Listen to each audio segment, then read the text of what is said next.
Magisterio, Muy adelante. bien. Bueno, Salud. empezamos la presentación un poco enloqueciéndonos, hay que confesar, ¿no? Así que bueno, el manicomio global nos ha traído hasta aquí. Bueno, muchas gracias por la presencia de cada uno de ustedes aquí hoy. Hace un día espléndido en Buenos Aires. Les cuento a los que no son de aquí, seguramente las pantallas nos conectan con distintos lugares del mundo.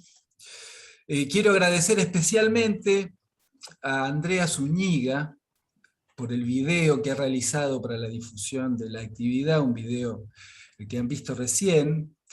Andrea es de Colombia, no la conozco personalmente, sé que a través de Luis Salamone nos hizo llegar su trabajo, muy vital, por cierto, realmente, muy animado.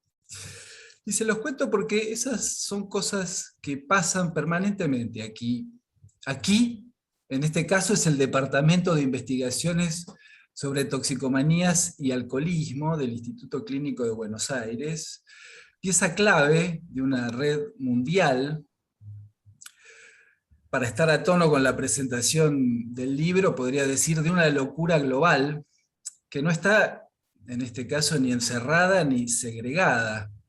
Más vale está encauzada en la investigación que guían los principios de la orientación lacaniana. Es una red que investiga los efectos a nivel subjetivo de los consumos contemporáneos. Partimos hace 30 años ya de investigar las toxicomanías y el alcoholismo. Hoy sumamos a las adicciones con X a nuestro interés, lo que nos deja cada vez en la exploración de lo nuevo que la cultura produce permanentemente. Así, este año desarrollamos un seminario que lleva por título Entre drogas y redes, y el 8 de octubre tendremos una conversación americana en el marco del 10º ENAPOL. Se los comento para que estén al tanto y puedan inscribirse si es de su gusto. Entonces, este interés, más una amistad, es lo que da lugar a esta actividad especial que tenemos para hoy. Face to Facebook, una temporada en el manicomio global, el libro de Gustavo de Sal, es fruto de un interés semejante, el de leer los fenómenos de la cultura, con en esos fenómenos los signos de la subjetividad contemporánea, con las herramientas del psicoanálisis lacaniano, para poder pensar allí formas de intervención que lo hagan existir día a día. Gustavo es el autor del libro, Face to Facebook, como les decía. Es psicoanalista y escritor, es miembro de la ELP, de la Escuela Lacaniana de Psicoanálisis de España, y de la MP. Es un psicoanalista indudablemente inmerso en la época y un autor muy prolífico. Su último libro, ahí está, su último libro es una novela, El caso Mike, que realmente es muy interesante. Digo, el último, el anterior, ¿verdad? El anterior texto de ensayos, Inconsciente 3.0, también explora los fenómenos de la época en la perspectiva de nuestra orientación, con las herramientas de nuestra orientación. Reside en Madrid, donde ejerce su práctica. Es docente del Instituto del Campo Freudiano de España, además docente universitario en distintas universidades del mundo.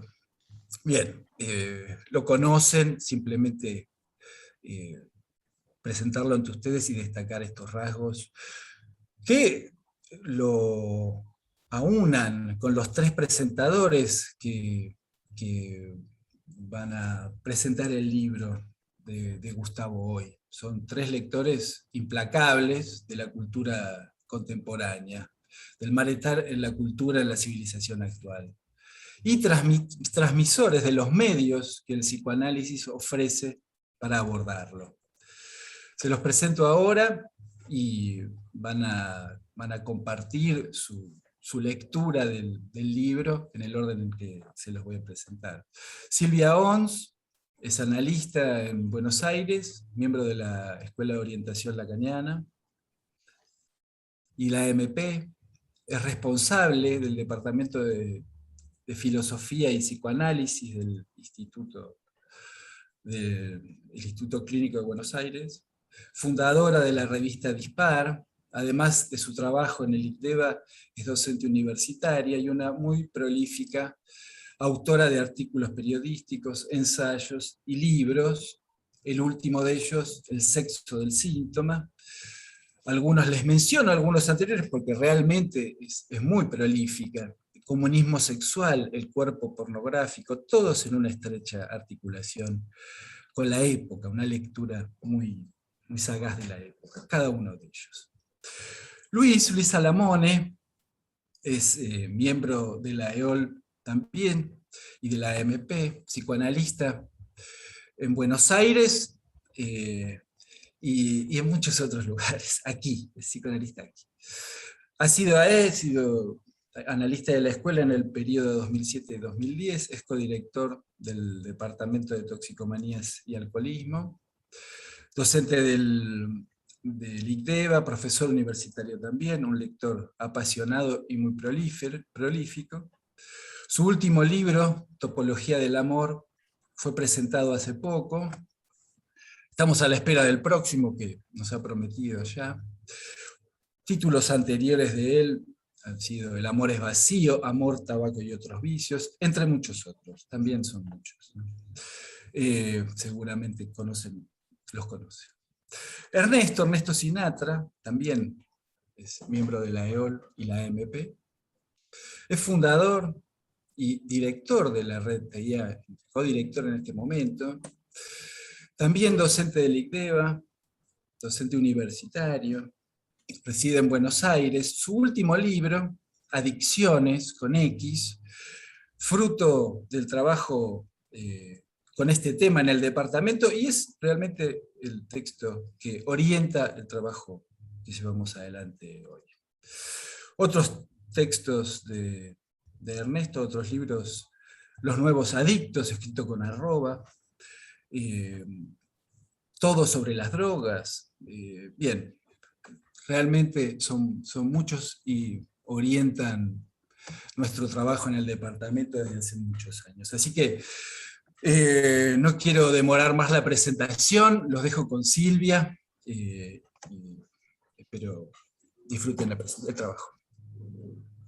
Bueno, es un honor para mí presentar, la tercera vez que presento un libro de Gustavo, y para mí es un honor, y también compartir esta mesa con Ernesto y con Luis, que son compañeros de ruta, de alguna manera. Bueno, el lector encontrará en este libro una serie de crónicas en las que me recuerdan, digamos, el tema de las crónicas viajeras, y creo que sí, que Gustavo es un viajero, digamos, viaja por el mundo, digamos, recorre el mundo. Me recuerda mucho lo que decía Freud él mismo, decía, soy un explorador, y creo que Gustavo es realmente un explorador. Indaga diversos fenómenos que emergen en el mundo que nos rodea: la tecnología, el dinero, la inteligencia artificial, el terrorismo, la paranoia como síntoma social, la impronta del virus digital, la política, la maquinización de la existencia, para nombrar solo algunos de los tópicos del manicomio global. Este análisis es sumamente original. Lleva las marcas que han dejado en el autor el psicoanálisis, la literatura, la cultura, pero que no sería mucho sin su anhelo de que estas herramientas logren incidir en una reflexión sobre la complejidad de nuestro presente. El valor de estas crónicas es notable. Escritas de manera clara y aguda, iluminan nuestra mirada sobre la cotidianidad que nos toque vivir, donde el exceso de estímulos va en desmedro de la capacidad de pensar. Debe hacerlo solo, ¿no? Dice Gustavo. porque lo que se dispone a realizar no admite compañía. Pensar no admite compañía. Analizar, leer, escribir solicitan un aislamiento, un cierto resguardo frente a la nueva modernidad, donde la rapidez, la eficacia y la transparencia son la regla. Es que pensar, como dice Heidegger, implica detenerse, y pensar es bien distinto a los pensamientos, de los que Lacan dice que son los parásitos del alma. Hay una diferencia entre pensar, que implica una distancia, y los pensamientos que invaden nuestro vivir. Bueno, este libro recopila algunas de las crónicas que escribe todos los domingos Gustavo en su Facebook, y que ha logrado captar con muchísimo éxito la atención de tantos seguidores. Como psicoanalista quiero expresar mi gratitud hacia esta escritura, que sin perder rigurosidad llega a un público vasto, al que despierta, lo leen, y así el psicoanálisis no rendirá sus armas frente al malestar creciente de la civilización. Es lo que yo he leído, digamos, en prácticamente todas sus crónicas, es un eje que tiene que ver con algo que plantea Gustavo, y que, donde dice que el hombre moderno ha perdido el sentido de la tragedia. Y esta pérdida él la va a vincular con la paranoia. Después podemos ver por qué, ¿no? Pero me parece que justamente el eje es ese. Y lo que él plantea acerca de la pérdida del sentido de la tragedia es muy interesante, ¿no? Porque lo que va a decir Gustavo es que el hombre moderno comienza a perder el sentido, comienza a dejar de leer en el dolor los signos de una verdad. Es decir, no quiere decir que el hombre no sufra, que no experimente dolor, pero deja de preguntarse por qué quiere decir ese dolor, qué quiere decir ese sufrimiento. ¿Qué era para los antiguos la tragedia? Lo va a resumir muy bien Gustavo, diciendo que era ante todo una lección de humildad. Es decir, lección de humildad en el sentido en que el hombre estaba gobernado por fuerzas que iban más allá de él. De alguna manera, esas fuerzas que el hombre antiguo ubicaba en el destino, como algo trascendente, como algo superior, el hombre freudiano, y hay que ver si queda algo del hombre freudiano, va a ubicar ese destino en algo del orden del inconsciente, ¿no? Lo que para el antiguo era el oráculo, para el hombre freudiano y el lacaniano también es el inconsciente como un poder distinto del yo. Entonces, es interesante, digamos, que en el templo de Delfos, la inscripción "Conócete a ti mismo" era una advertencia, donde el hombre tenía que reconocer los límites de su propia naturaleza. O sea que había un límite. El exceso, la desmesura, el ibris era castigada por los dioses como una grave falta, la de querer emparentarse a los dioses, ¿no? Esa pérdida del sentimiento trágico de la vida es algo que también Lacan ubica como ya no el sentimiento trágico de la vida, sino el sentimiento delirante de la vida. Y a mí me parece interesante poder ubicar los tres momentos de la tragedia para poder ver a partir de estas crónicas cómo estos momentos de la tragedia, que en realidad serían dos, ha sido reemplazado por el sentimiento delirante de la vida. En ese sentido, recuerdo un libro muy interesante, Tragedia Moderna, de Williams, donde él plantea que progresivamente la tragedia se va secularizando.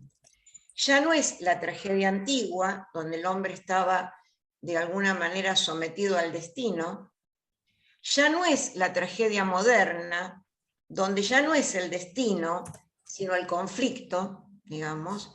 El hombre ya no aparece tanto el destino como algo exterior, sino la tragedia, podemos pensar en Hamlet, que es, digamos, el tema del conflicto interiorizado, sería la tragedia moderna, podríamos decir, y la secularización progresiva de la tragedia ha dado lugar a lo que Gustavo denomina la desaparición del sentimiento trágico de la vida. Podríamos pensar en Unamuno, cuando habla de el sentimiento trágico de la vida, ya no el sentimiento, que sería algo del orden no tan circunstancial, no tan ligado a las emociones que aparecen y que desaparecen, sino el hombre sentimental, el sentimiento como algo más profundo, se podría decir. Entonces, esta desaparición del sentimiento trágico, Gustavo lo va a ubicar en relación a la psicosis, la ausencia de pregunta, y esta sería una diferencia con el hombre freudiano. Y algo que nos advierte Gustavo es que quizás esta ausencia de pregunta, esa pregunta quizás está a punto de cerrarse. Esa pregunta que tiene que ver con el inconsciente, esa pregunta que tenía que ver para el antiguo con el destino, con el oráculo, está a punto de cerrarse. Por suerte nos encontramos con estas crónicas donde abren esa dimensión de la pregunta. Eso me parece como fundamental, que cada domingo se abra la dimensión de la pregunta en relación al mundo que nos toca vivir. El tema de la psicosis aparece en casi todas estas crónicas, y Gustavo nos va a decir que justamente han sido los psicóticos quienes preanunciaron el mundo que nos habita. Él hace una referencia a Victor Strauss, por ejemplo, cuando habla de la máquina de influir, la máquina de influir que tiene tanta importancia en los psicóticos, ¿no? Yo recuerdo psicóticos que justamente se referían a el televisor me habla, la radio me habla, y no estamos tan alejados de eso, porque, a ver, cuando Lacan dice que ya no se trata del sujeto con una flecha hacia el objeto, sino que es el objeto con una flecha hacia el sujeto, en el Seminario de la Angustia, ¿no nos habla acaso el celular cuando todos los días lo primero que hacemos es chequear qué es lo que aparece en el celular? Y creo que esto podría tener que ver con el TIA, con algo que siempre se plantea en el TIA, un recuerdo, digamos, del TIA, que es la referencia a Baudelaire, cuando Baudelaire dice que él no es el que fuma la pipa, sino él dice, soy fumado por la pipa, ¿no? Es decir, soy tomado por el celular, soy tomado por la máquina, ¿no? En ese sentido, hay algo que tiene que ver justamente con esto que planteaba Victor Strauss y que se plantea en la psicosis, o que planteaban algunos pueblos cuando apareció la máquina de fotografiar, que decían no me fotografían, y que todavía está vigente esto en los niños, porque la fotografía extraía algo del ser, ¿no? Es decir, la fotografía eliminaba el alma, decían, ¿no? Y yo lo he notado también en algunos chiquitos, todavía no tomados por el celular, que no quieren ser fotografiados porque advierten este poder extractivo que tienen los aparatos y que Gustavo va a referirse a ellos todo el tiempo, ¿no? No solamente la paranoia en relación a el anhelo por la transparencia, esa transparencia que Gustavo la plantea justamente en relación a la cuestión paranoica, todo tiene que ser transparente, y Gustavo dice, no hay un respeto por la intimidad, no hay un respeto por esa dimensión del secreto, por esa dimensión que tiene que ver con lo más íntimo. Ese anhelo de transparencia se vincula también con una idea de una oscuridad absoluta respecto al otro, donde de alguna manera desaparece ese elogio de la sombra, ese juego de luz y de sombra que tiene tanto que ver con la ética del psicoanálisis, ¿no? Que las luces sean moderadas, creo que ha sido un anhelo de Lacan, cuando hace referencia a las luces. Entonces desaparece una dimensión que tiene que ver con la confianza. Y ese anhelo de transparencia acaba por reducir a cenizas, dice Gustavo, los lazos simbólicos de la confianza. Entonces podemos pensar que esto tiene mucha relación con algo que planteaban Freud y Lacan respecto a la paranoia. La idea de Freud respecto a la paranoia y la idea de Lacan cuando dice en el seminario 11 que allí donde hay incredulidad con respecto a la palabra, hay certeza con respecto al goce del otro. Es decir que vivimos en un mundo en donde la incredulidad está a la par del fundamentalismo más extremo. Es decir, incredulidad en la palabra y certeza absoluta con respecto al goce del otro. Me parece que esto habla acerca del mundo que nos habita y también habla de lo que aparece en nuestra clínica como cuestiones, me parece, muy importantes.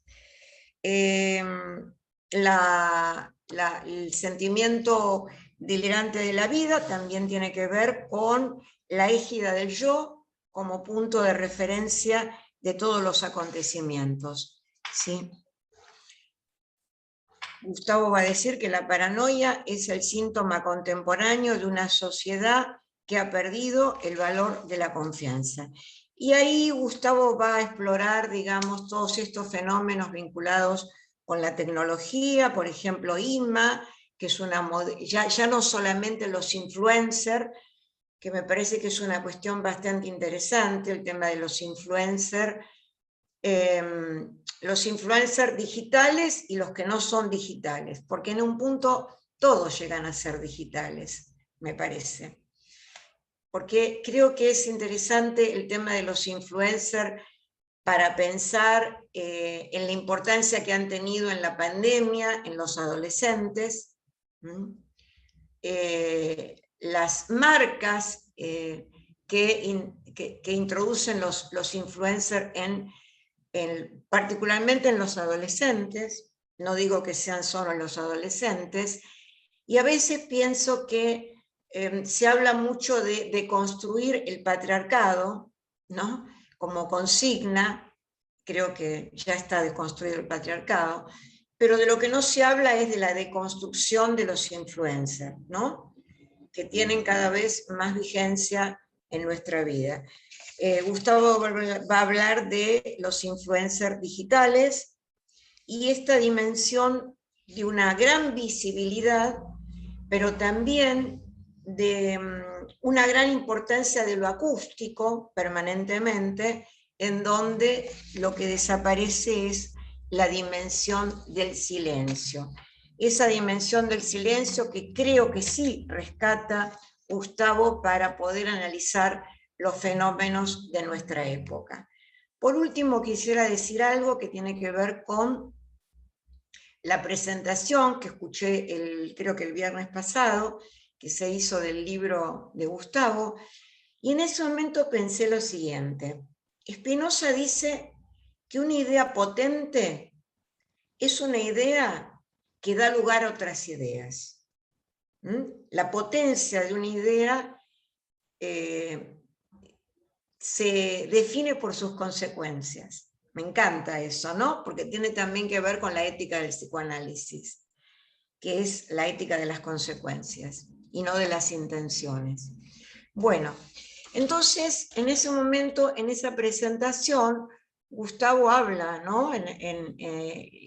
Cada domingo, digamos, no recuerdo específicamente qué día, pero habla de la paranoia en el sentido en que todo tiene que ver con todo. Vivimos en un mundo donde parece que todo tiene que ver con todo. Y una periodista, y lo vincula con la paranoia, y una periodista llamada Esther Puentes, ¿verdad, Gustavo? Esther Puentes, en un momento en el que habló, a ver, Gustavo después me lo...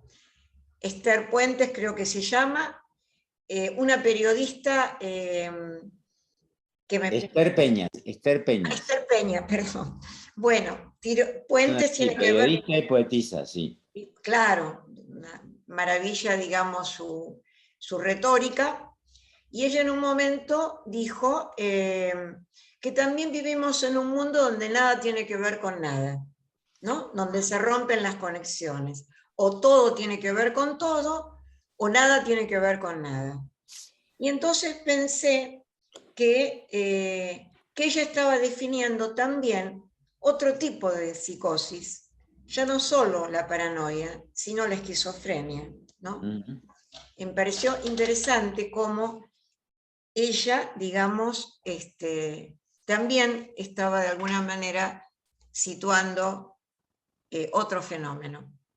Así que bueno, termino con esto. Gracias, Gustavo. Gracias, Silvia. Muchas gracias, Silvia. Preciso, muy interesante tu comentario. Seguimos con Luis Salamone.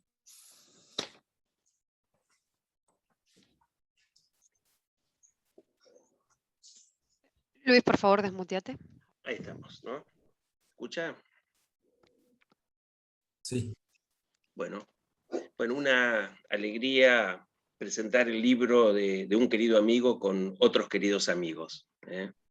Conozco a Gustavo de Sal hace muchos años, lo conozco creo que bastante bien.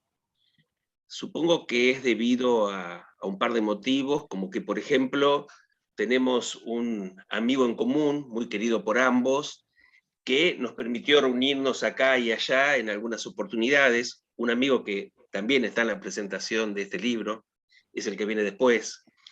Y también me parece que nos conocemos bien porque compartimos un amor un poco exagerado, quizás medio desmesurado, por el psicoanálisis y la literatura. Creo que también entramos de una manera con oscuras intenciones a esa red social llamada Facebook, aunque cada uno con su estilo, porque nos servimos de la red para llevar adelante nuestros propósitos, ¿no?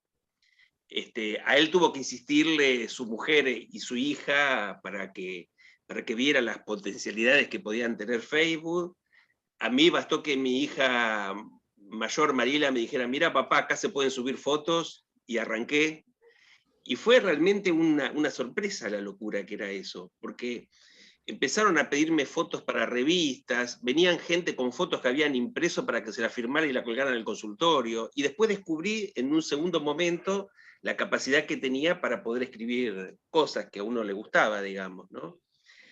Y lo conozco también bien a Gustavo porque creo que he leído todo lo que publicó, además de los encuentros que hemos tenido, y confío que el doctor Palmer ya ha pasado a la historia de la literatura. Tengo esa certidumbre. Y tengo una idea muy neurótica, porque acostumbro a leer de la gente que me gusta lo que escribe, casi todo lo que escribe, y tengo una costumbre muy neurótica de que ya a esas personas las considero de mi círculo más íntimo. Como le pasa a Bradbury, creo que Edgar Allan Poe es una especie de tío que tengo, por más que no he tenido ocasión de estar con él nunca. Y les digo una cosa, les soy sincero, cuando vi el primer post que subió Gustavo, tuve la certeza de que asistía en vivo a una maravilla. Supe que paso a paso Gustavo nos estaba dejando entrever, regalando la escritura de un nuevo libro. Creo que en ese momento se lo dije incluso, pero la primera vez que tomé una nota de él dije, acá está el próximo. Después salió otro libro antes, y otro más también, pero estuvo el libro finalmente en mis manos. Y era una gran oportunidad para seguir el derrotero de un artesano construyendo pacientemente una pieza única. Leí cada post, todos, era lo primero que leía antes de levantarme. Agarraba el teléfono y aparecía, por las diferencias horarias que tenemos con España, el pequeño escrito en mi teléfono, desplazando al periódico de papel que sigo recibiendo los domingos. Ningún escrito, salvo lo de Gustavo, ha hecho que prefiera lo digital a lo de papel hasta hoy en día. Quiero aclarar esto, para mí es algo completamente subjetivo, no les pido que compartan ni que estén de acuerdo conmigo, pero para mí escuchar música digitalmente o leer digitalmente es equiparable al sexo virtual. No les digo que compartan, pero es lo que a mí me pasa, por lo menos. Pero Gustavo logró ese interés que no me depara lo virtual, digamos, ¿no? Y consiguió ese desplazamiento, pero cuando salió el libro salí corriendo a buscarlo y lo tengo acá y lo pude leer. Y cuando lo leí lo disfruté más todavía. Y se lo hice saber a Gustavo, ¿lo reescribiste todo lo que habías escrito? Porque era muy lindo haber asistido a la construcción, pero también ahí me di cuenta, leyendo todo el libro, lo que implicaba esa construcción, lo que implicaba para el psicoanálisis y la literatura. Y se nota lo que dice Gustavo en el prólogo, se aventura estando sujeto a dos gruesas cuerdas, que son esas, la del psicoanálisis y la literatura, y se abren temas que son incontables, con reflexiones sólidas que lo llevan a uno a plantear, esto es lo más interesante, las propias reflexiones. No es muy común esto, ¿no? Y esto se observa muy claramente en Facebook, porque cada vez que sube una nota hay un montón de comentarios que se suceden y que muestran esto, cómo él hace pensar de alguna manera, cómo es un provocador de todo eso que se genera. Hay un significante que también recorto del prólogo y que Gustavo pone en juego constantemente, y es el atrevimiento. Gustavo es un atrevido. Se atreve fundamentalmente a algo que le hace mucho bien a nuestra comunidad. Le otorga el aire que necesitamos. Y creo que tendríamos que aprender de él. No solo se atreve a leer lo que acontece en el mundo de hoy, sino que se atreve a hacerlo saliendo de la repetición. No hay para nada algo que uno pueda decir, por más que él tome otros textos y los lea y los comente, no hay nada del orden de la repetición en lo que ustedes van a leer, si no lo leyeron ya, en este libro. Voy a tomar algunos puntos, diría los que me gustaron en esta lectura. Cuando haga otra lectura seguramente me van a interesar otros puntos y bueno, es lo que tiene también este libro, ¿no? Nos permite múltiples lecturas. Me voy a detener en algunas cosas que comparto, como por ejemplo el de esas soledades inevitables que menciona Gustavo, la de la lectura y la de la escritura, la soledad como condición de esas prácticas. Y uno se da cuenta, gracias a estas reflexiones, que cuando leíamos a Robinson Crusoe, no estábamos en nuestra casa o donde estuviéramos leyendo. Estábamos en aquella isla. Nosotros éramos Robinson, ese sujeto aislado, ¿no? El lector era el sujeto aislado. es verdad, lo pensamos mil veces, cuando leemos nos identificamos con el personaje, lo mismo que cuando vemos una serie o una película, es algo básico. Pero la operación que Gustavo realiza con estos breves textos son del registro de la interpretación. Leía a Robinson 3 veces, como leía el Quijote más de 10 veces, uno se identifica, la otra vez me saqué con la barba suelta una foto leyendo el Quijote, y me pareció como todo un chiste eso. Resulta claro que uno se identifica, pero Gustavo, con su interpretación del asunto, nos hace entender que no solo somos ese personaje, sino que la lectura es una metáfora de que la subjetividad plena se realiza en el aislamiento. Lo cito, dice, el lector ideal, nos dice, es el que está afuera de la sociedad. Y también nos va a tocar alguna fibra en cada interelección que él realiza del hombre moderno, situando el lugar que ocupa en la actualidad el inconsciente, al igual que la locura, como comentó Silvia. No solo se trata de literatura y psicoanálisis. Gustavo continúa el diálogo que propició con la sociología actual, como lo hizo con Bauman, nada menos, que sacó un libro con él, que es quizás el sociólogo más importante de nuestra época, ¿no?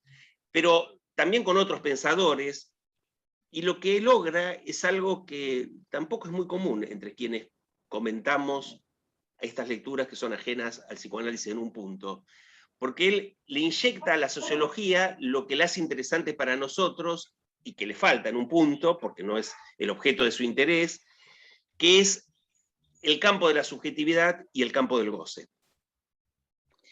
Incluso me parece que su advertencia en el prólogo de que nos podemos acercar peligrosamente a un juicio moral, al prejuicio, al meter en nuestros escritos nuestros fantasmas inconscientes o restos sintomáticos, resulta una buena advertencia, pero para nosotros, porque en su trabajo es innecesaria. Él realiza un trabajo donde realmente lo que provoca es eso, él reflexiona y nos lleva a nosotros a reflexionar sobre el asunto.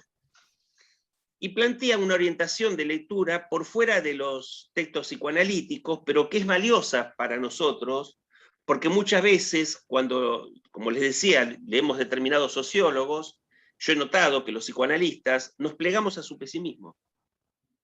No sé si han notado que mucho en el campo de la sociología es mostrarnos las miserias de la época. Que no es que no la tenga, simplemente que las hubo siempre, digamos, ¿no? Han cambiado de forma en todo caso. En cambio, Gustavo consiguió que Bauman, después de haber hecho del significante líquido una bandera, se animara a pronosticar un retorno de lo sólido. No es, por cierto, que se trate de una posición optimista, pero lo sacó también a él del proceso de repetición en el cual él había caído, metafóricamente.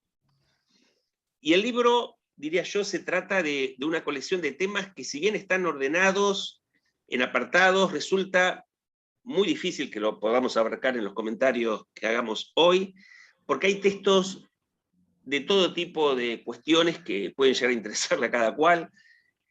Hay un abanico enorme, desde la economía, la clínica, la política, sin dejar, cuando por ejemplo habla de política, sin dejar de lado nunca la política del psicoanálisis. A ver, voy a citar algo muy breve que me gustó, como lo dice, está en la página 21, dice: nuestra Asociación Mundial de Psicoanálisis no exige de sus miembros una determinada afiliación política. Se espera de ellos, sin embargo, que participen de un mínimo consenso, el reconocimiento de que la ética del discurso analítico es incompatible con las prédicas que atacan el corazón mismo de todo aquello que es indisociable de la dignidad del ser hablante, el amor, el respeto a lo semblante, el derecho de las diferencias, el síntoma y a la palabra. El síntoma y a la palabra. Entonces los temas son innumerables y conviven en ocasiones varios temas en un mismo recorte, de una manera como un gran crisol, ¿no? Es casi como una LEP, digamos, ¿no? Pongo un ejemplo, una nota muy linda que hay sobre lo que es el deseo de vivir. Se trabajan lo que implican los testimonios de los finales de análisis, se plantea lo que es el pasado, cómo interviene el psicoanálisis cambiándolo, define el concepto más dramático e imperdonable de Freud, el de la pulsión de muerte, y plantea magistralmente cuando se llega al final de un análisis. Lo vuelvo a citar, dice: cuando se alcanza el misterio primero y último, aquel cuya fórmula no puede saberse. Sigo, se interroga cuál es la causa del deseo del vivir. Me dan ganas de leérselos, pero bueno, se los dejo a ustedes el trabajo de leerlo porque vale la pena. Todo esto en una nota de menos de una página, y que fue publicado originariamente en Facebook. ¿Vamos a quedarnos afuera criticando las redes sociales? ¿O vamos a entrar ahí para modificarlas? No estaría mal, miren lo que se me ocurrió cuando leía este libro, no estaría mal reunirnos por las noches, hacer una especie de Zoom. A mí me gusta altas horas de la noche, ustedes disculpen. Y leer como si fuera un fogón cibernético, y leer una nota de Gustavo que sea el disparador de una conversación sobre esa temática. Armar un manicomio global en vivo. Puede ser no sé si se podrá hacer por Facebook o no, ¿no? Porque suscita realmente esto. Vamos a charlar sobre este tema. Tomo una de sus preguntas, díganme si no vale la pena. ¿De dónde sale la tristeza? Nos deja al pasar una advertencia, pero en verdad no es una advertencia, es una provocación.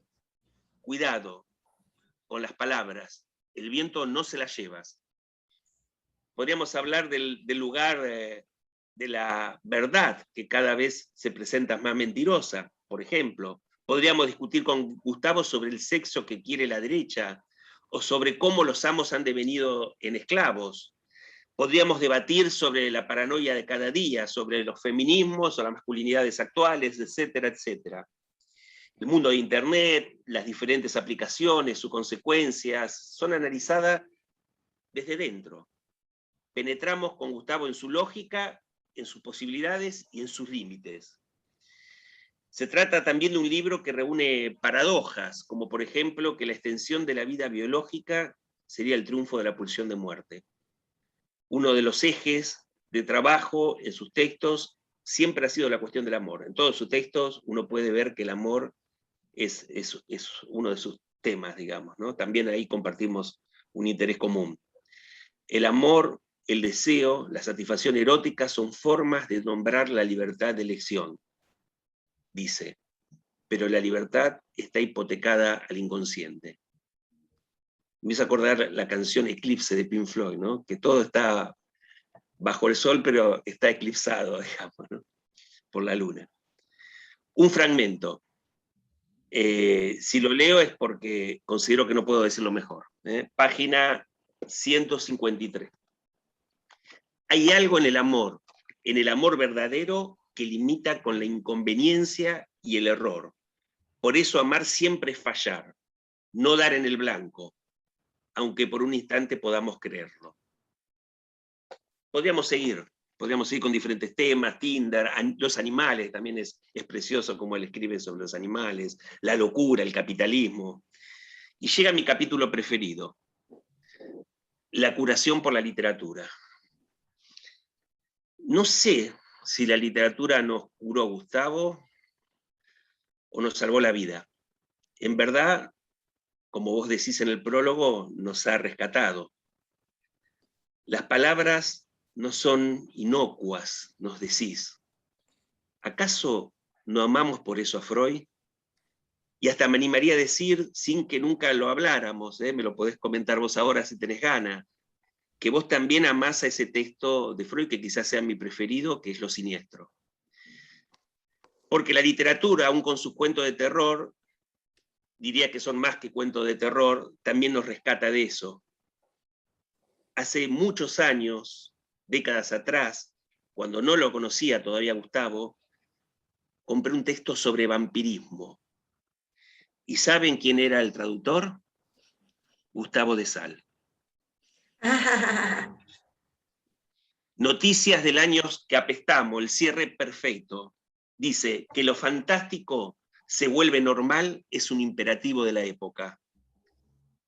Facebook hubiera sido en otra época algo que encontrábamos en un libro de ciencia ficción. Hoy es algo normal, lo mismo que un manicomio global en el cual estamos viviendo. Con este libro, Gustavo, encontré otra de esas cosas que nos hermanan. descubrimos a Ray Bradbury a la misma edad. Y conservamos en la memoria aquella emoción. No somos los únicos, Borges también la conserva, como escribe en el prólogo de Crónicas Marcianas. Encontré en estas páginas algunas de sus marcas, como otras de innumerables escritores, que estaría lindo ponernos a charlar, porque son seguramente los escritores que amamos. De lecturas de horas infinitas que alimentaron tu estilo. Estos textos te permiten crear una obra encadenada con una economía de palabras que Borges aplaudiría, con metáforas precisas, con metáforas muy lindas y precisas, con palabras gracias a las cuales se crea una atmósfera muy particular que permiten que tus interpretaciones golpeen y tengan el efecto que buscas. Y también, como le he dicho, una combinatoria de temas que nos son presentados con una envolvente poesía. ¿Qué más puedo decirte, Gustavo? Solamente gracias. Muchísimas gracias, Luis. Bueno, muchas gracias, Luis, muy emotivo. Dan realmente muchas ganas de leer, sin duda, para quien no lo haya hecho ya, ¿no? Bueno, seguimos con Ernesto Sinatra. Gracias, Nicolás. Te agradezco en primer lugar tu presentación amistosa en este acontecimiento, ya que es un verdadero placer para mí, para nosotros, desde el marco del TIA, compartir con todos los que aquí están reunidos un nuevo libro de Gustavo de Sal. Face to Facebook, una temporada en el manicomio global. Placer que se distribuye al compartir esta mesa, por más virtual que sea, porque falta el contacto, el abrazo, el cruce de los gestos con los cuerpos subidos a las voces. Y más allá de la virtualidad del encuentro de esta mesa, es el encuentro con mis amigos, especialmente Gustavo, Luis, Silvia, amigos reales, de muchos años, simplemente amigos, amigos, así, más allá del sentido banalizado, metonímico, reticular que este término adquiere en Facebook. Este encuentro programado, preparado, incluyó el azar también. Gustavo ha elegido a los presentadores, pero a la vez Gustavo ha sido elegido y muy elogiado en el inicio de este año para la clase inaugural de nuestro seminario del TIA.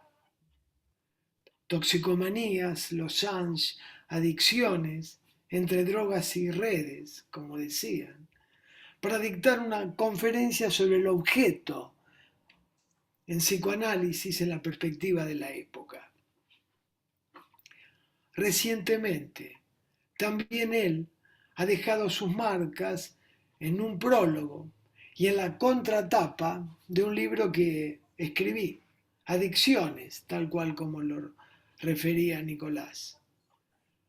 En consonancia con los desarrollos de Sal en el manicomio global, su blog dominguero de Facebook que cristalizó en el libro, con las adicciones, con X, hemos destacado lo que se ha generalizado y banalizado, decíamos, desde el otro social, con las denominadas adicciones. Las variaciones del no puedo parar, las que habitualmente incluyen el no quiero parar, determinado por la iteración del goce que marca cada consumo individual, más acá de las sustancias empleadas, decíamos, lo que constituye para nosotros el fundamento maníaco de la intoxicación. Por eso cuando presentábamos Adicciones, concluía que el siglo XXI muestra los signos inequívocos de la cicatriz de la evaporación del Padre. Por eso,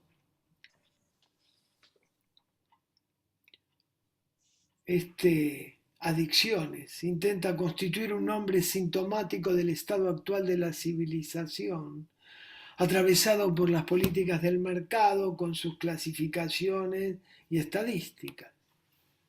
Pero Silvia, a su vez elegida por Gustavo para esta ocasión, también participó del TIA hace menos de un mes, debido al azar de una conversación en la que me manifestó su interés en comentar un film. Me decía, esto tiene que comentarse en el TIA, otra ronda, lo que finalmente hizo con precisión y apasionamiento, tales dos de sus características. Allí Silvia desentrañó los impases subjetivos de la época a partir del protagonista y su soledad, quien por medio del empleo del alcohol y acompañado por sus compañeros intentaba paliar lo que denominábamos su sentimiento de fracaso. En esa ocasión había aplicado la tesis por mi parte de que el destino de la subjetividad actual está determinado por aquello que precisamente Jacques Lacan mencionó, las cicatrices de la evaporación del Padre, a partir de la pluralización de los goces.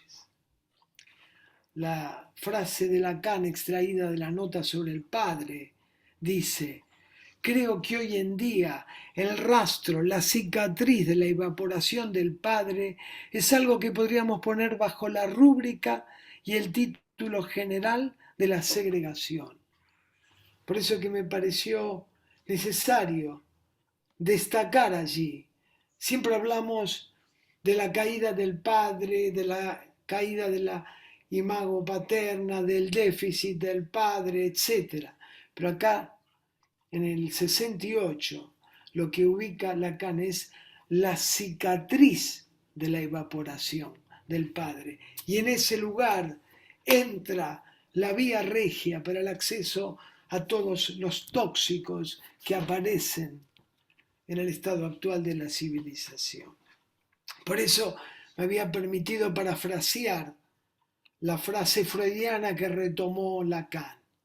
Allí donde el Padre era, los goces son.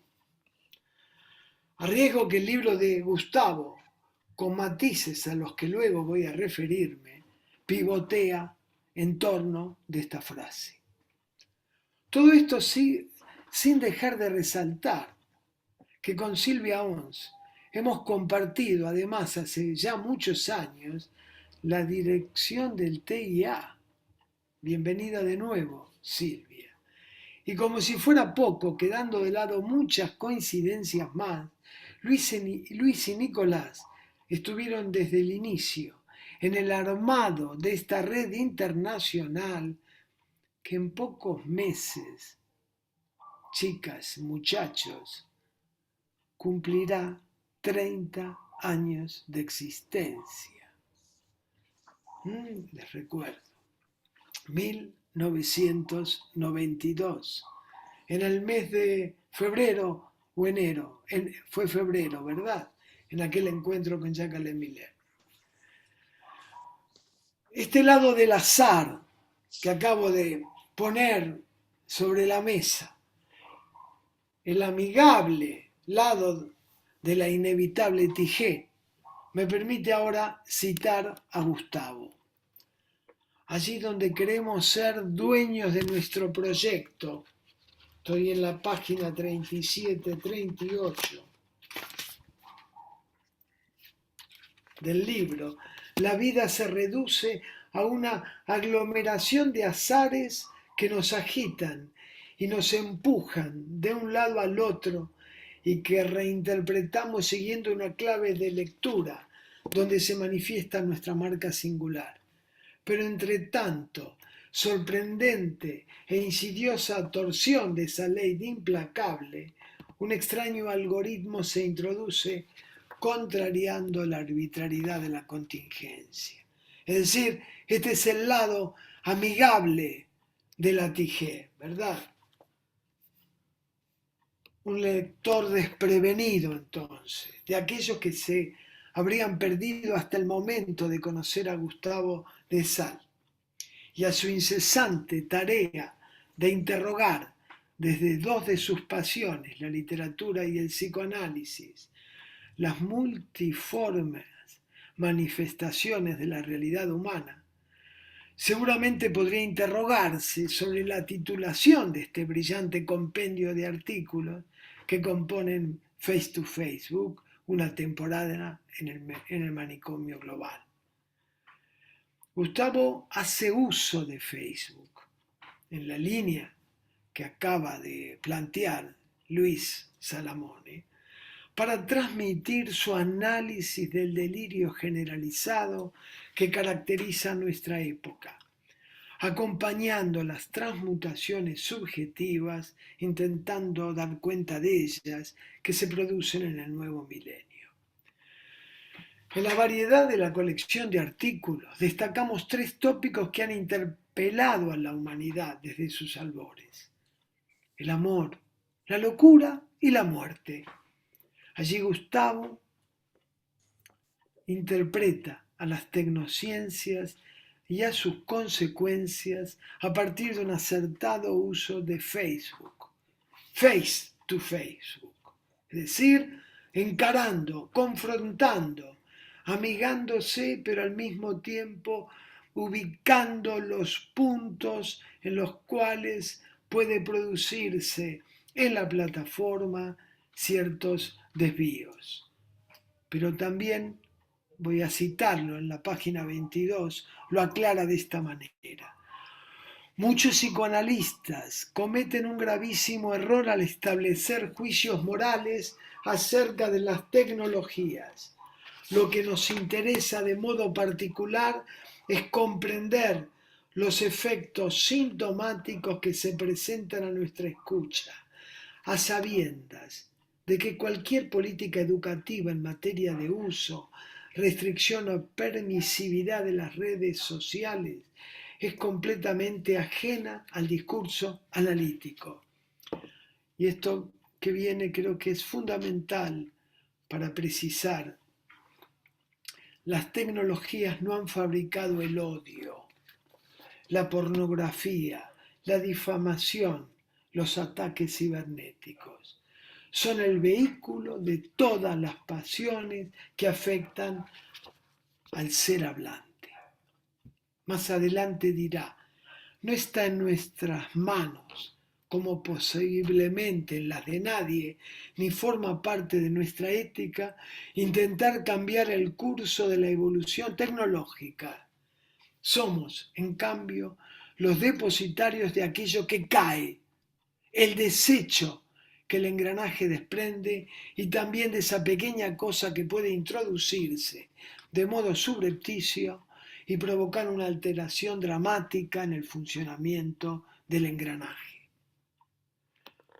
Las crónicas de Gustavo se adentran en las chifladuras del lazo social, interrogando las respuestas subjetivas de los individuos, impregnadas de un estilo riguroso que no prescinde del humor, la ironía, ni de la desolación a veces.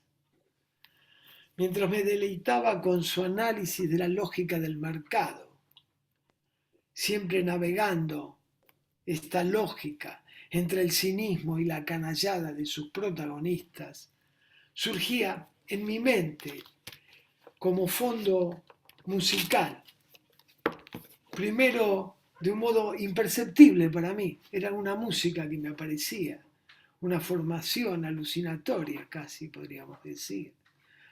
Luego, adjudicada, no sin alguna licencia poética, a un cantautor de mi predilección, precisamente de las extranjerías en la que habita Gustavo. La frase que me aparecía con música es: me he tragado el cuento del business del tonto por ciento. Quizás algunos reconozcan que esa es una canción de Joaquín Sabina. En contacto directo con lo social, cito, ilustrando una referencia de Jacques-Alain Miller, cuando presenta el People 4, dice así: un analista no puede funcionar más que si está en contacto directo con lo social, aunque en su consultorio pueda desconocerlo y alimentar las dulces ensoñaciones de su extraterritorialidad. ¿Qué tal la frase?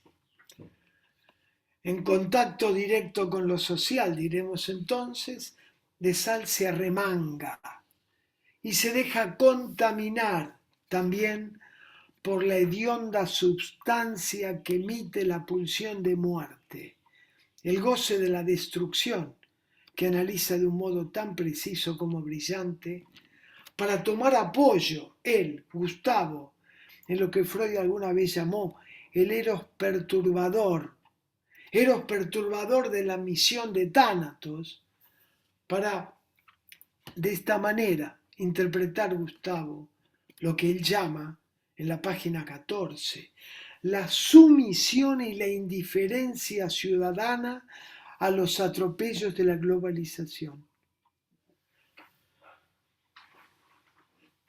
Esto lo hace a partir de señalar, siguiendo al Jacques Lacan a la letra, que el hombre moderno, cito, comienza a perder el sentido, es lo que mencionaban anteriormente. Es decir, comienza a dejar de leer en el dolor los signos de la verdad.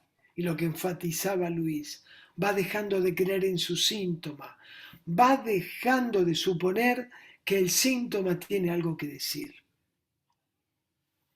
Siguiendo esta orientación, formula sin vacilar el principio ético que determina nuestra MP. Y es la otra frase que ubicaba Luis, que me parece que está exactamente en el centro del libro. La ética del discurso analítico es incompatible con las prédicas que atacan el corazón mismo de todo aquello que es indisociable de la dignidad del ser hablante. El amor, el respeto a los semblantes, el derecho a la diferencia, al síntoma y a la palabra.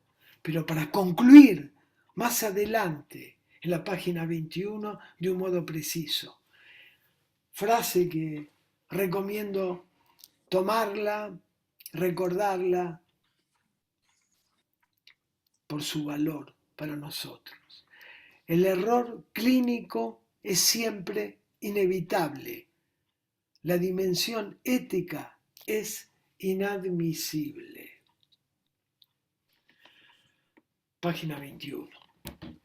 Ha sido en esta vía que Gustavo de Sal ya anteriormente había hecho una apuesta muy fuerte al conectarse, como lo mencionaba anteriormente Luis, con uno de los sociólogos más importantes de nuestra actualidad, el recientemente fallecido Zygmunt Bauman, para entablar juntos una conversación extraordinaria en los dos sentidos del término, acerca de los alcances del destino de la civilización.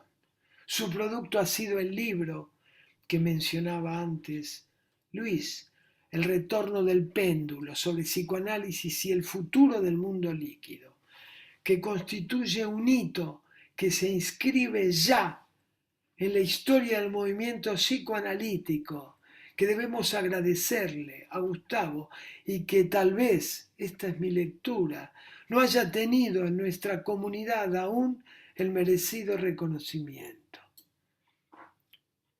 Voy a citar a Gustavo ahora en la página 20 de Face to Facebook. Cuando propuse que el libro escrito con el profesor Bauman llevase por título El retorno del péndulo, fue porque esas palabras sugeridas en su correo del 23 de agosto del 2012 llamaron poderosamente mi atención. Sabio es aquel que sabe leer en las entrelíneas del discurso social, dice Gustavo, no solo lo que ocurre en el presente, sino también lo que se avecina. Tras años de emplearse a fondo en el análisis de la licuefacción de los semblantes, Bauman advirtió, continúa Gustavo, que vendría el contragolpe de lo sólido bajo la forma del padre atroz. En esa fecha, la era Trump todavía no podía imaginarse, mucho menos la grave amenaza que se cierne hoy sobre el Brasil. Esto está en la página 20, es una referencia de 2018 de sus contribuciones al manicomio global. Recordaba también una frase que va en esta orientación que le ha gustado recordar a Silvia Ons, que me ha parecido necesario situar para nuestro departamento de toxicomanía y alcoholismo, ¿no?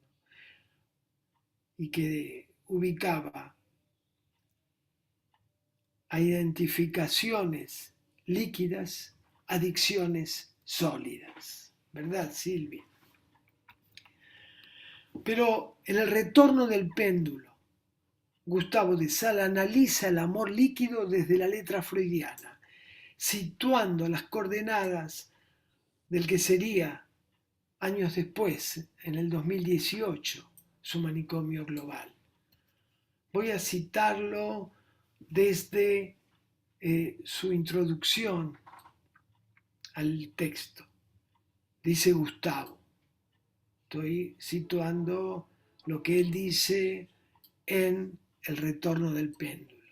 El amor líquido significa mucho más que abordar los efectos que la hipermodernidad ha tenido sobre los lazos sociales. Designa, en mi opinión, dice Gustavo, algo que se halla en una aguda sintonía con la desintrincación pulsional considerada por Freud, es decir, el triunfo de Tánatos sobre Eros, la degradación líquida del amor. Es un grave síntoma de nuestra época, en el que la acción corrosiva del discurso neoliberal encuentra cada vez menos obstáculos para convertirnos a cada uno de nosotros en mercancía. Resuena ahí una de las tesis que he desarrollado hace ya algún tiempo. Los individuos son el objeto real del consumo. No dispongo del tiempo que quisiera para continuar con mi comentario. Quedan muchas marcas que quisiera transmitirles acerca del libro de Gustavo de Sal. Algunas de ellas son sus notables observaciones de 4chan, la plataforma de internet en la que todo vale. Cito a Gustavo para ver de la manera que lo presenta en la página 207. Plataforma donde todos pueden participar sin comprometer sus datos personales, es decir, en el anonimato, y en la que es posible encontrar pedófilos, anarquistas de izquierda y de derecha, supremacistas blancos, defensores del medio ambiente, detractores del cambio climático, negacionistas del holocausto, protectores de los animales, tierraplanistas y tutti quanti. Además, la teoría conspirativa de QAnon, que es esa teoría conspirativa de QAnon, donde de forma anónima también se promociona, se hubo promocionado una teoría conspirativa que le otorgaba a Donald Trump nada menos que una sublime misión, que era ¿cuál? Evitar el avance de una internacional pedófila.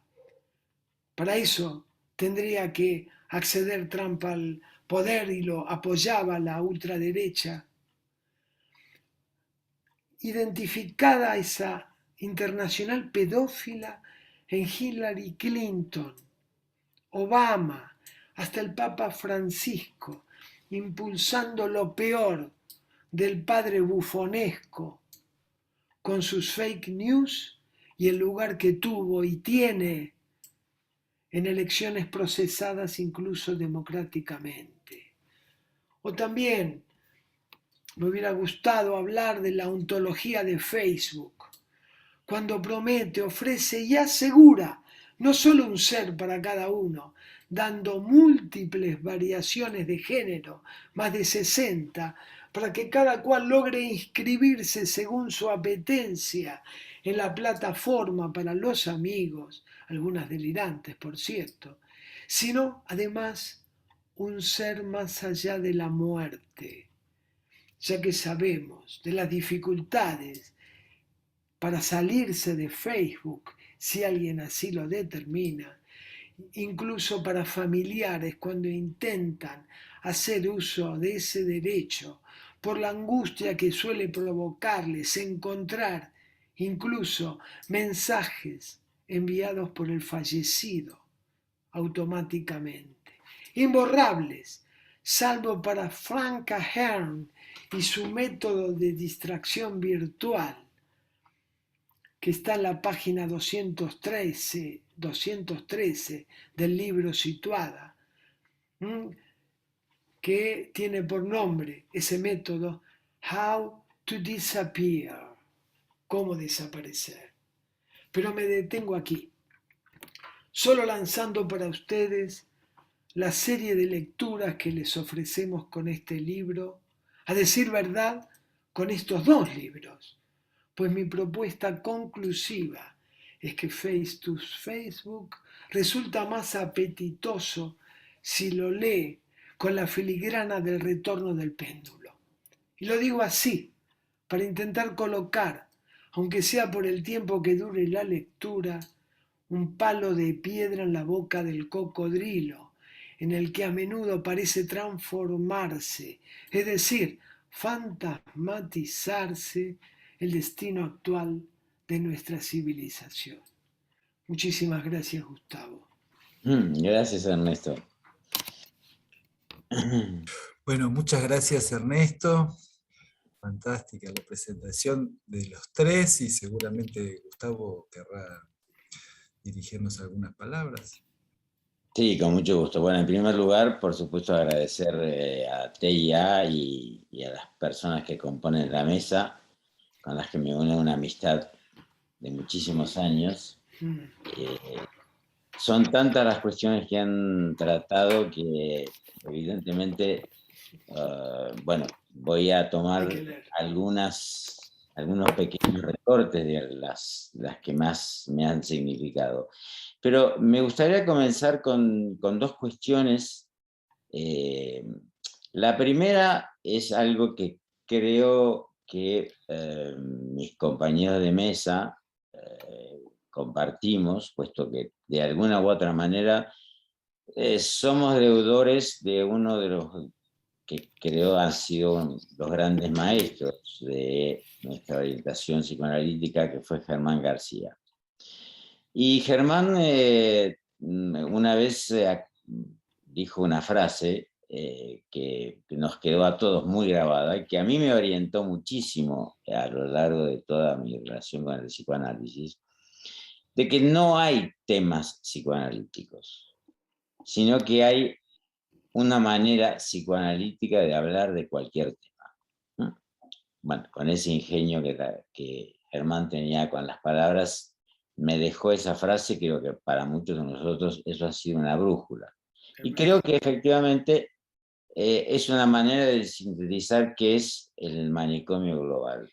Es decir, no es una página que se dedica a hablar de temas que son específicos al psicoanálisis, sino que hay un intento de hablar no de cualquier tema, de muchos temas que conciernen al mundo contemporáneo fundamentalmente, desde la perspectiva del psicoanálisis y también, por supuesto, de la literatura, que es para mí una referencia no solamente en relación a la escritura, en relación con la práctica clínica la literatura me ha permitido entender algunas cosas, no solamente las ahora y los textos del psicoanálisis.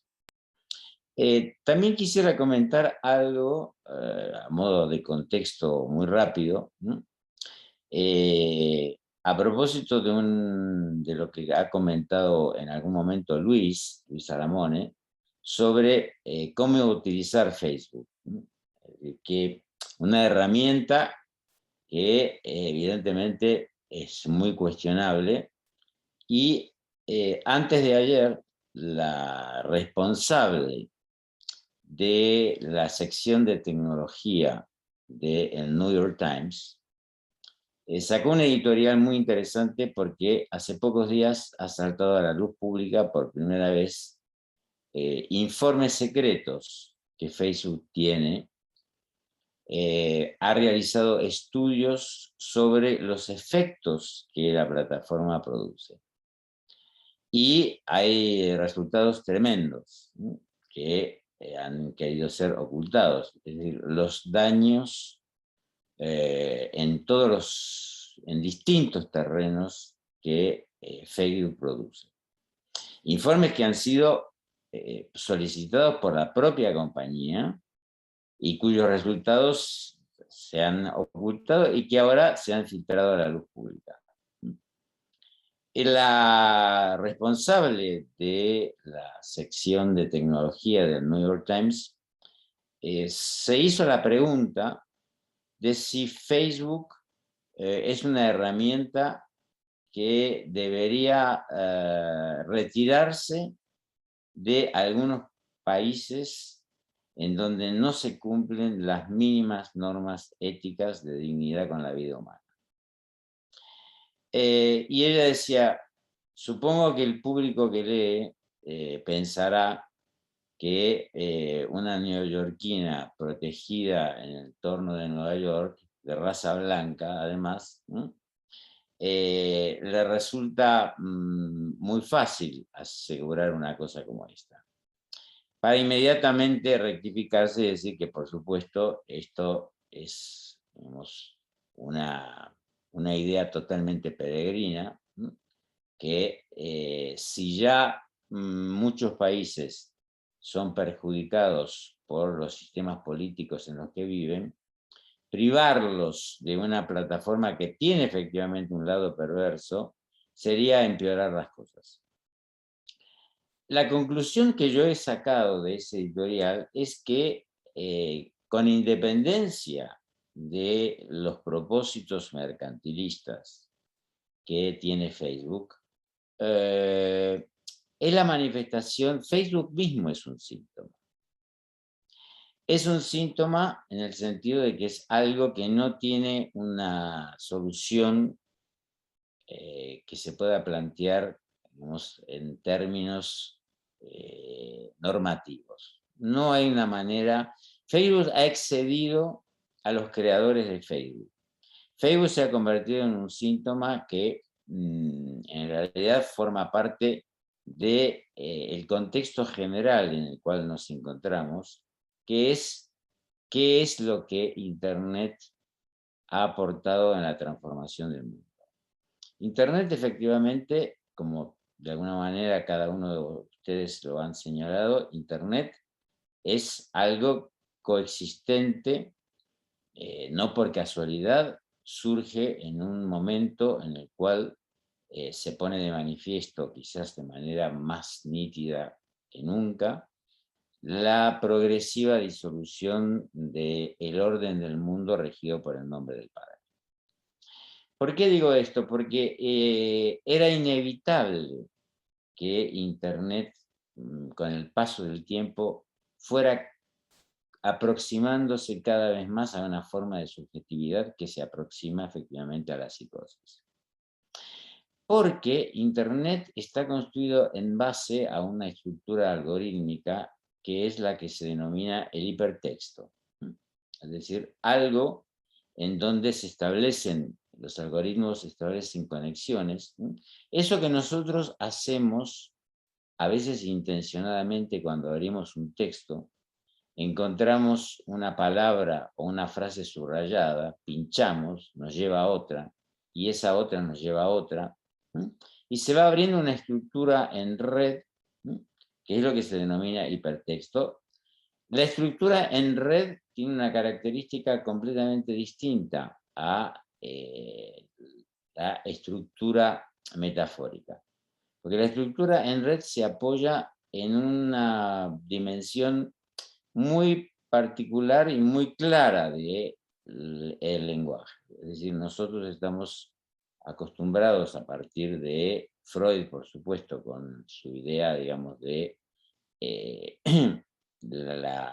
digamos, y con Lacan, de metáfora y metonimia, a pensar la subjetividad en esas dos dimensiones. Internet va, digamos, como el ámbito en donde todas las nuevas tecnologías se albergan. Internet se va encaminando, se constituye, ¿no? Y se va encaminando en la perspectiva de lo que es la estructura en red, que es una estructura metonímica. La estructura metonímica, eso evidentemente va erosionando progresivamente la dimensión de la subjetividad, del aspecto más propiamente metafórico de la subjetividad. Eso no quiere decir que cuando el resultado de la composición algorítmica se presenta a nuestra vista, por ejemplo en las redes sociales, por supuesto que eso está cargado de metáforas. Pero lo que es importante es cómo se ha construido esa red. Esa red se ha construido de tal manera que efectivamente ha superado, ha cobrado un carácter autónomo de sus propios creadores. Es decir, que ya ni siquiera podemos hacer responsable a los directivos de Facebook de los efectos que esta red social en particular ha producido en el mundo, que ya forma parte de algo que no se puede controlar, no se puede reducir, no se puede censurar, no se puede recortar. Lo mismo pasa con Google, con Amazon, es decir, esto es algo que tiene un poco una analogía, por supuesto, con la dimensión de lo que en psicoanálisis entendemos como nuestra relación con el lenguaje. De la misma manera que todos somos objetalizados por las nuevas tecnologías, bueno, en verdad, allí donde queremos hablar, somos hablados. Allí donde queremos utilizar ciertas tecnologías, somos efectivamente objetalizados por esas tecnologías. Al mismo tiempo, la paradoja es que ese lado de objetalización, de mercantilización, tiene una contracara, y es que todo eso se nos promociona a través de la construcción cada vez más extensiva de un mito, que es el mito de la autonomía. El yo autónomo se ha extendido, la autonomía del yo autónomo se ha extendido a múltiples aspectos, es decir, lo auto, lo autónomo, lo autorótico, lo automático, bueno, se ha convertido en aquello que más se promociona a través de las redes sociales, como la virtud que el mundo contemporáneo nos va a proporcionar. Eso efectivamente es algo que apoya esa tesis de Lacan de que el hombre moderno ha perdido el sentido de la tragedia. Ya lo trágico es, en síntesis, la promoción hiperbólica de la felicidad como algo que está no solo al alcance de la mano, sino que es el mérito de la realización personal de cada uno. Por supuesto que los psicóticos han preanunciado el mundo actual, como decía Silvia, al igual que los escritores de ciencia ficción, algunos poetas y algunos pensadores, efectivamente. Y la psicosis tiene la particularidad de que tiene, paradójicamente, a pesar de estar inmersa en una profunda soledad, tiene la paradoja de tener un contacto muy sensible con lo que sucede en el mundo.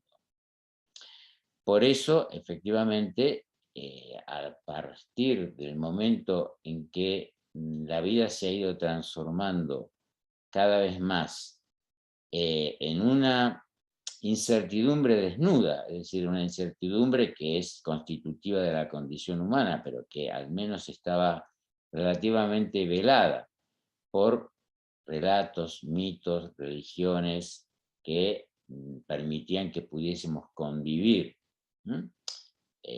soportar esa incertidumbre. Eso ahora cada vez se desnuda más y por lo tanto es comprensible, de cierto modo, que ante semejante falta de garantía se vuelva casi como efecto de retorno la paranoia como narratividad capaz de dar cuenta de aquello que el sujeto experimenta como un sinsentido más radical. Ante la perplejidad, por ejemplo, que nos ha producido el encontrarnos con algo que ha puesto patas para arriba, la promesa de felicidad en la que veníamos flotando, prometida efectivamente por la promoción de las nuevas tecnologías, el efecto de la pandemia. Ante la perplejidad que eso ha producido, bueno, rápidamente surge la necesidad de encontrar respuestas algunas del lado de la sociología, del pensamiento, de la ciencia, etcétera, pero cómo no, también de la locura. La paranoia tiene la virtud de ofrecer respuestas claras y concretas, respuestas que nos permiten cerrar el agujero de la certidumbre, de la incertidumbre. Porque los científicos han necesitado mucho tiempo, a pesar de la proeza que han realizado, para poder intentar encontrar una manera de paliar la pandemia. Pero la ciencia tiene un tiempo lento. La tecnología promete una velocidad, porque además está sometida a la lógica de la velocidad.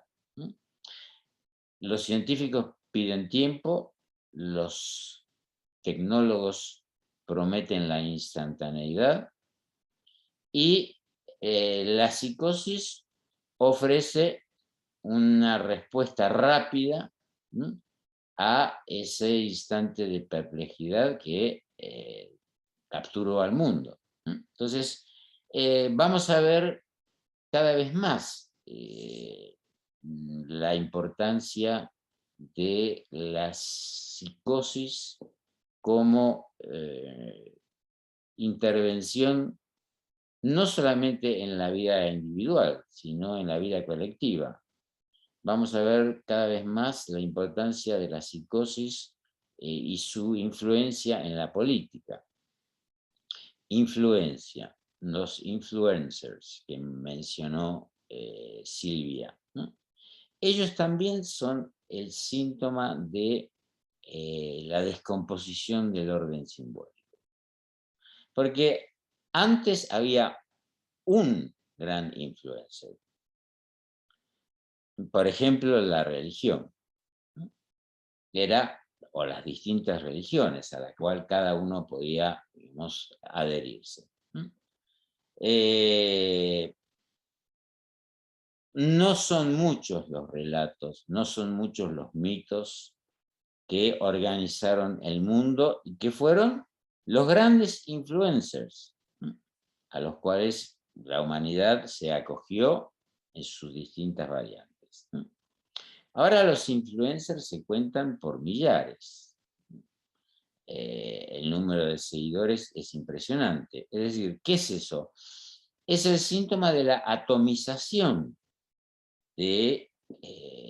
producida por la descomposición del orden simbólico. Es decir, cada influencer es poseedor de un discurso, de un número de seguidores, y además hay que tener en cuenta una cuestión muy importante.